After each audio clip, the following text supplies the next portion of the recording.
Lost, living a life full of pain and regret. You have no idea what's going on, who you are, what you want to be. Everyone keeps asking you, what do you want to be when you're older? Clock's ticking, what's going on with your life? Where's your girlfriend? They keep asking you all the shit that you don't want to focus on because you just feel like shit. I've been there, we've all been there, and on my journey to recovery, whatever you want to call it, leaving this doomers club, I've found a 4-step window, a method, whatever you want to call it. There's 4 sections to this pathway, I guess. That's why I call it like a window, because a window is split up into 4. But it ultimately leads you onto the pathway of a life with purpose, full of hope, helpfulness, and resilience that make you feel the need, the strength to not only disregard the pain, but push through it and even enjoy it in sometimes. But it all starts with understanding that in order to become the person you want to be, you need to destroy the person that you are. But before you understand that to destroy the person that you are, you need to know, understand, and accept who it is that you are. So let's get into it. Okay, so the most important part here, that this might be the most important part of the whole video, everybody is going to interpret this differently, but a huge part is that emotions are signals. To know who you are, you need to feel your emotions. What makes you happy? What makes you sad? What makes you worried? What excites you? The reason why you need to feel this is because it directs you down the right pathway. You go down the pathway of things that you like, and you disregard the things that you don't like. But before you disregard them, you need to feel and understand why you don't like them. Because a lot of the times you might not like something because it's telling you something that you don't want to hear. All right? So you just need to know what makes you happy, what makes you sad, what makes you worried, what makes you excited, all of those types of emotions. Feel them to fully know and understand who you are. But this is where it gets tricky, because if you're even watching this video, I have a really strong sense that you don't really know how to manage your emotions, how to feel them. You might be someone like me who's emotionally avoidant, and what we are about to dissect, break down, and get you into a fully fledged emotion processor. Let's get into it. So when it comes to emotional avoidance, there's a why, there is a who, and there's also a how. And the biggest why that I've come to with first principle thinking is to maintain image. And what I mean by maintain image is that they, and you're going to be asking me who, we're going to get to that, they taught you along the way during your youth that when you portray your negative emotions, you become the black sheep in the room, and it threatens your ability to connect with other people. Now, everybody watching this, including myself, we're all human beings, and our greatest aspiration is to connect with as many people as possible. Humans love connecting with each other. You love spending time around similar people. You love getting to know people. You love the deep questions. No one's here for service level conversation. Okay, we understand the gist of that. So they want you to maintain your image, ultimately, so you can connect. Okay, the main thing is that you're able to connect. Now, when you ask me who, they want to maintain your image, but there's also instances where your guardian, whether it be your teacher, your sports coach, your music teacher, or your parents at home, your auntie or your grandmother, whatever, they want their image to also be maintained, because when you're still 7, 8, under 12 years old, ultimately you just reflect them, because that's who you're learning everything from, all your behaviors from. So when the principal comes to your classroom, your teacher tells you, be on your best behavior, no one talk, raise your hand if you're going to ask a question, no bathroom break, whatever. They dismiss all these human attributes, and they want you to act. They want you to act, and they want you to act good, not bad, because it reflects their image. When you have family coming over, or family friends coming over, your parents tell you, no whining, no complaining, smile, don't talk too much. Take away all these human aspects, but keep the good. So at a very young age, you and your guardian's image is what you learn to be the most important thing, meaning that you dismiss all these negative emotions, these naturally human attributes about yourself. And that was actually supposed to go under how. I didn't even write it, but they dismiss, I'm just gonna write it now, because we're real, dismiss negative. They dismiss negative emotions. Okay, so now I have it written here, and the examples of that are by telling you, We have people coming over, be quiet, just smile, don't complain, don't whine, go to your room if you're going to cause problems. Because the image is very important in today's society. So you learn, and naturally your nervous system learns, in order to be able to connect with other people, I need to dismiss my negative emotions, which turns you into an emotional avoidant. And now I'm going to show you the notion, the framework for how emotional avoidance works and why it works so well and why it's controlling these terrible outcomes in your life. The notion framework that we have here is Q, which is another way to say situation, emotion, of course, because you're going to temporarily feel the emotion, behavior, and then relief. And I'm going to give you some examples of that, or maybe just one example, because these words are going to mean nothing to you if I don't give you a visual example. So in this situation, the cue is the teacher calls on you. Whether you were paying attention or not, your hand is not up, and the teacher just finished explaining what she was talking about, and she picks you because you're the quiet kid, you haven't talked for a while, you don't really use your hand. Okay, Jonathan, can you help answer the question, help the class understand this thing? Now, at first you feel nervous, whether that's because you don't want the pretty girl to see you get it wrong, you don't want your friends to laugh at you if you get it wrong, or maybe you don't want to inform everybody that you're not as smart as you think you are or as you portray to be. So you get nervous and you don't know what to do. The main behavior that you're going to do here, because you want to avoid the nervousness, is to deflect. And deflecting can look like many things, but two examples that I can think of right now are you just saying, I don't know, because not trying is better than failing, because you can just say, I didn't try. Or, miss, I didn't raise my hand, why are you picking me? You deflect, you put the ball back in her court, and as an adult, she's not going to cause any problems in front of the classroom. She's just going to pick on Josiah. Jonathan, you're okay today? Next time I'll ask you again. Josiah, answer the question for the class. Now, what this is called is a close call moment. You just survived a close call. It's like, whew, stress gone, whatever. But that's not where it ends. There's a fifth stage to this framework that causes an infinite loop here. So that final product that I'm talking about now is called the enforced loop. And the enforced loop is simply just noting, your nervous system notes, okay, I got nervous, I deflected, I survived a close call. Anytime I'm in a close call, I can deflect and I'll get relief. That's what your nervous system learns, and it enforces an infinite loop, which is called a habit. Now, okay, so there's two main reasons why our brain creates these habits in the first place.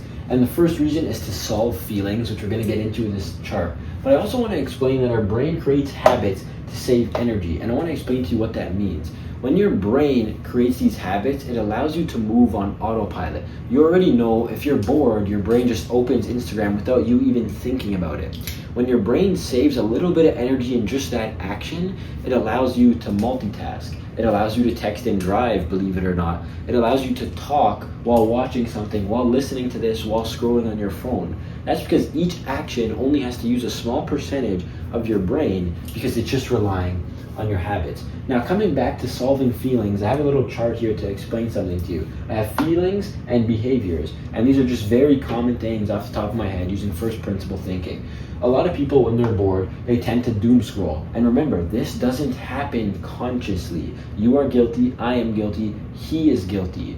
You just pull out your phone, 10 seconds later, why am I even on Instagram? Close it, and sometimes you just open Instagram again and go, what the hell did I just do? We're all guilty of it, no shame, we need to embrace this. When you're stressed, you can smoke weed, you can smoke marijuana, you can vape, you can do other drugs, or you can binge eat. Again, these are very common things, we're all guilty of it, we need to embrace our guilt. And this is my favorite one. When I was preparing this video, I came to a realization because of this point. When people are sad, they drink alcohol. And I'm going to come back to this in just 1 second. But I want to tell you, what do people do when they're excited? Do you know why I put a different color on it? Because people do different things when they experience a positive emotion. When people are excited, they take action. Whether that be going, hey Frank, oh my God, I just did this. Oh my God, hey Jessica, I just won the lottery. Whatever it is, they tell everybody about what they're excited about. Or they go fucking do it. I can't wait to go skydiving. They get in the car, they go, they're happy the whole way. When people are excited, when a positive emotion rolls around, you don't avoid it. You just avoid the negative ones. Subtract 5 minutes ago, that's what I was trying to tell you. Society only made you avoid negative, unfamiliar emotions. So going through life, when something feels unfamiliar to you, that you think maybe this was one of the things I'm supposed to dismiss, that's exactly what you're gonna do. The reason I wanted to cycle back after these technical difficulties to sad, and when people are sad, they drink, is because the word depression comes from the Latin word to decompress. So what you're technically doing is not expressing yourself. You're decompressing your feelings, you're minimizing them, removing them, putting them to the bottom of your agenda. And that's why you feel depressed. And when you drink alcohol, the truth always comes out. When people drink alcohol, they express exactly how they're feeling. They get a shit ton of happy energy for a little bit, and then it starts to wear off. The chemicals. We're not going to talk about the chemicals of being drunk and hungover and whatever, but what we're here to talk about, people get drunk when they're sad, and then they express themselves, and they're happy, and they think, oh, alcohol makes me happy. No.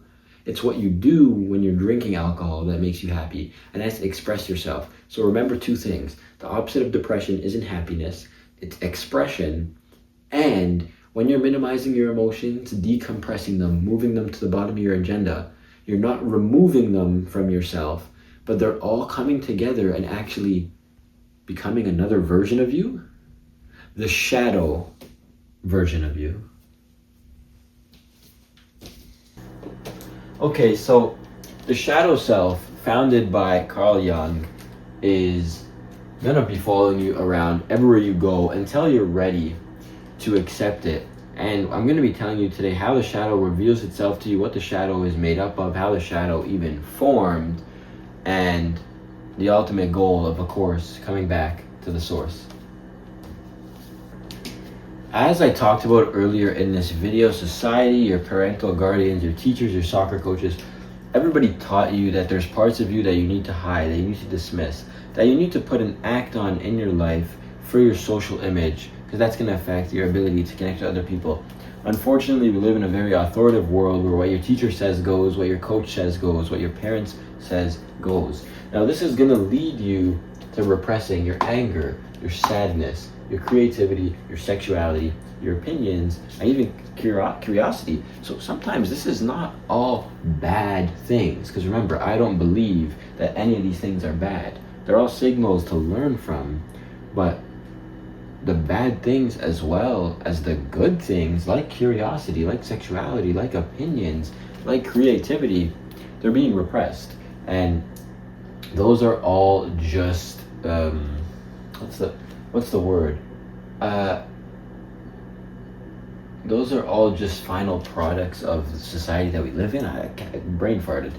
But the thing is, when you drop a piece of you, like you're putting your anger away, you need to pick something up. And that's where the ego comes from.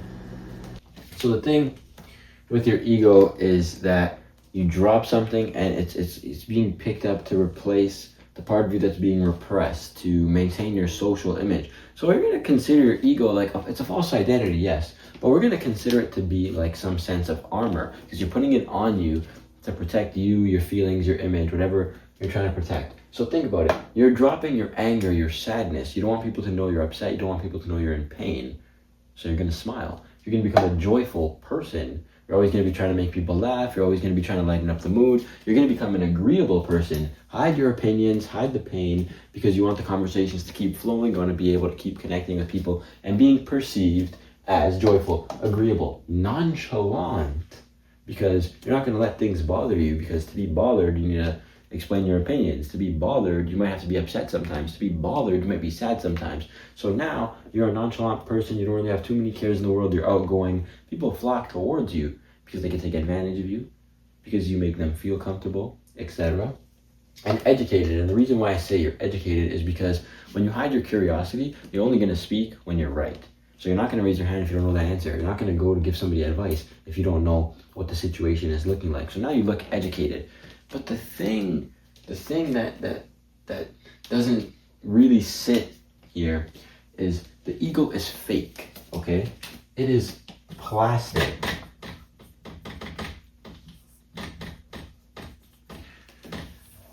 The reason I say that the ego is plastic armor is because there's nothing behind it. There's no truth to back it up. There's nothing to keep it intact. So your education gets challenged now in geography class. And what we talked about earlier, you learned to deflect when you're in a close call. But you're going to deflect with what's inside of you, because you're shivering, the ego's starting to crack. The shadow is what comes through, right? So you're deflecting through anger. You're not deflecting by saying, hey, Marcus, sorry, I actually don't know the answer to that one, because that's going to harm this, right? So you're going to deflect with what's inside of you. If someone throws something at you, you got to throw it back, right? But you give your own spin to it, because you're throwing it with anger now. So you're going to say a hurtful comment probably, but that's because you have the anger stored inside of you. So the ego, and when the ego cracks, is one way that the shadow will reveal itself. But there's still 3 other ways in case you haven't tapped in with your ego yet. So I forgot about this, but I'm not letting this go unnoticed. Someone bumped into me and I spilled coffee on my shirt. Why did the coffee spill? Was it because I wasn't paying attention? Was it because they weren't paying attention? Was it because that asshole bumped into me? What could the possible reason for this be? And when I first read this, I was thinking, well, someone bumped into you, so someone had a lack of awareness. But the answer is because coffee is what's in the cup. Tea didn't spill on me. Water didn't spill on me. Orange juice didn't spill on me. Similar to if I squeeze 1,000 oranges, I'll never get apple juice. Because at the end of the day, what comes out is what's inside. So use that metaphor to understand that when your ego cracks, what you say is what comes inside, is what's inside, sorry. When you're under pressure, how you react, that's who you are. Impulsivity, projection, and desires, the 3 ways that your shadow is going to reveal itself without having to focus on your ego. Because a lot of people, they don't accept that their ego is not them. Because this doesn't happen, this doesn't randomly just happen at 18 or 25, at 30. Some people don't accept that their ego, their social image is not them until they retire, you know? I spend a lot of my days in the sauna talking to older gentlemen that once they retire, they realize that their whole life was a lie. They realize that they never did anything that they wanted to do. And that's why a lot of people die with regret. But we're not going to be those people. Now, through impulsivity, you'll see a sudden change in behavior that can go against your character, against your morals. Or is that against, the character and morals of the ego? That affects your social image. And that's why impulsive behaviors usually need to be apologized for. And they come with a great sense of regret, because you don't regret that you did that thing, that you enjoyed that thing. You regret that it affected your social image and your ability to connect with other people. But impulsive behaviors is the shadow gets an opportunity and it pounces. Whether you're tired and you're more agreeable, right? You don't have the energy to keep your armor together. Whether you are extremely excited about this. For example, I have a tattoo over here. This is a real story. And the way that I got that tattoo, my friend said I saw on Instagram, hey, they're doing walk-ins here. I want to go get a tattoo. I go, of what? I never thought about getting a tattoo. They gave me a good idea. I go, yeah, let's go. And we went. And that was it. That's an impulsive behavior. A lot of people were surprised. Hey, you've never talked about tattoos. I never knew you wanted a tattoo. I go, I didn't even know I wanted one either. But I liked the idea. It sounded good. And boom, it didn't affect my ability to connect to other people. Boom, there you go. Next, projection. This is a very big one. And projection is when you put negative things about yourself onto another person. Whether that person is portraying those behaviors or whether it's silent and you're filling the noise with the other voice in your head, which is the shadow that you're repressing, right? Because remember 2 things. You cannot prove that another person has thoughts. It's impossible to prove that. And the other thing is that you only know someone as well as you know yourself. So you think you're reading someone, you think you know them so well, but that's just because they're portraying you onto them, okay? Think about a projector machine. The image doesn't come from the wall. It comes from inside that machine, which is going to be you in this example. But the image is on the wall, which is going to be that person. That's because you're putting that there. So instead of, that person's so judgmental. Look at me. That person is so judgmental. They're just mirroring you. They are literally just mirroring you. They are the wall. You're putting the unwanted parts of you onto them. So things that you project onto other people usually have a lot more to do with you and the shadow version of you. And finally, your desires. Now, this is a very, very important one because your desires tell you everything. Think about, for example, cigarettes. Why do you smoke? You want relief. So you need relief. You don't need a cigarette, you need relief. A craving for a cigarette is not a craving for a cigarette. It's a craving for relief. It's a craving for feel good. It's a craving for a break. For example, that's just one example. Now, the strongest desire that you can possibly feel is a sexual desire. And through sex, it's like so weird to talk about because you're not supposed to talk about sex with other people other than your partner. So write a journal if you don't want to talk about it with another person. But think about what you enjoy the most during that sex. Think very specifically. And if you're just masturbating, like I don't want to talk about it, but the same thing. What do you enjoy the most? Is it the acknowledgement? Is it the feeling of love? Is it having power over another person? Is it another person having power over you? I heard a song the other day, and the lyrics said, "I like being used because it makes me feel like I have a purpose," right? But that's a real thing. This is a real thing in this world. So your desires are telling you exactly what your shadow wants, okay? And I'm gonna leave you here and end off with this one quote that stuck to me very, very hard ever since I read it. And it is the reason that I even made this YouTube channel in the first place. And that's, all of your passions and emotions are a pathway back to the source. Take care.